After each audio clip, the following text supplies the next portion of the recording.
লা ইলাহা ইল্লাল্লাহু মুহাম্মাদুর রাসূলুল্লাহ। সকলে পড়েন সাল্লাল্লাহু আলাইহি ওয়াসাল্লাম।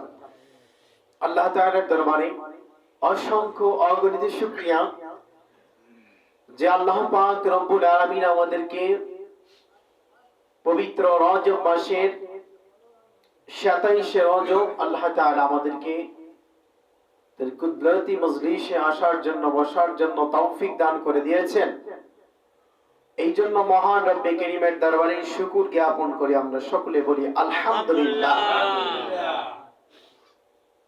রব্বে কারীমের দরবারে ইজ্জত ও তাআলার দরবারে আরো অসংখ্য অগণিত শুকরিয়া যে আল্লাহ পাক রব্বুল আলামিন আমাদেরকে ইজ্জত দিয়েছেন, হায়াত দিয়েছেন, বারাকা দান করেছেন, মহব্বত করেছেন, মায়া করেছেন।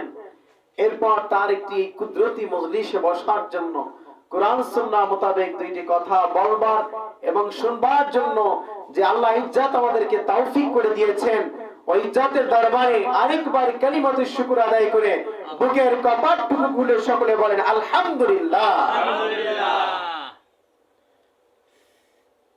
আল্লাহ পাক রব্বুল আলামিন জানায়া দেন কুনতুম খায়রা উম্মাতিন উখরিজাত লিন-নাস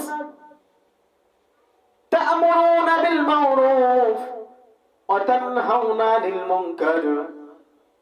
আল্লাহ তাআলা পবিত্র কুরআনুল কারীমের ভিতরে জানায়া দিলেন আমার নবীর জন্য,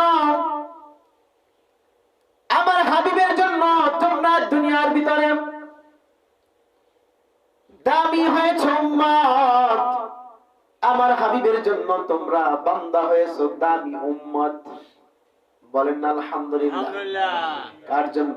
নবীর জন্য। বলেন কার জন্য? নবীর জন্য।